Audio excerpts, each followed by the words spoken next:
História infantil, Branca de Neve e os Animais do Bosque. Era uma vez, em um reino distante, uma bela jovem chamada Branca de Neve, conhecida por sua bondade e carisma. Após ser forçada a fugir para a floresta por causa da inveja de sua madrasta, Branca encontrou abrigo em uma pequena cabana, habitada por 7 anões que a acolheram com carinho. Após um tempo vivendo entre os anões e os animais do bosque, Branca de Neve aprendeu importantes lições sobre respeito, inclusão e empatia. Ela observava como cada anão, com suas peculiaridades, contribua de maneira única para a harmonia geral.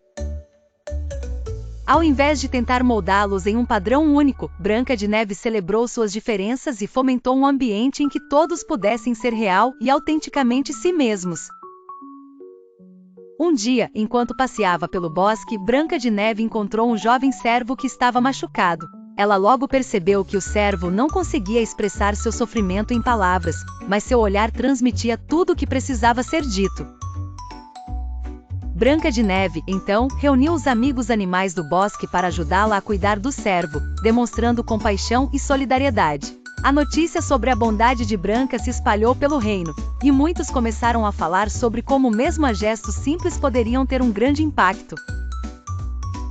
Os aldeões passaram a valorizar mais o respeito mútuo, a inclusão e a capacidade de entender e apoiar aos outros, independentemente das diferenças. Com o tempo, a maldade da madrasta foi superada não por uma vingança ou retaliação, mas pela força transformadora do amor e da empatia. Branca de Neve, junto com seus novos amigos, conseguiu ensinar a todos que a verdadeira beleza está na diversidade e no respeito ao próximo.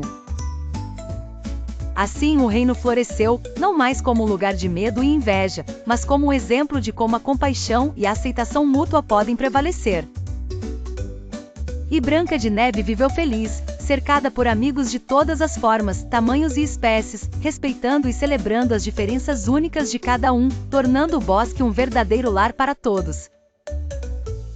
A verdadeira magia acontece quando escolhemos agir com empatia, acolher as diferenças e respeitar cada ser pelo que ele é.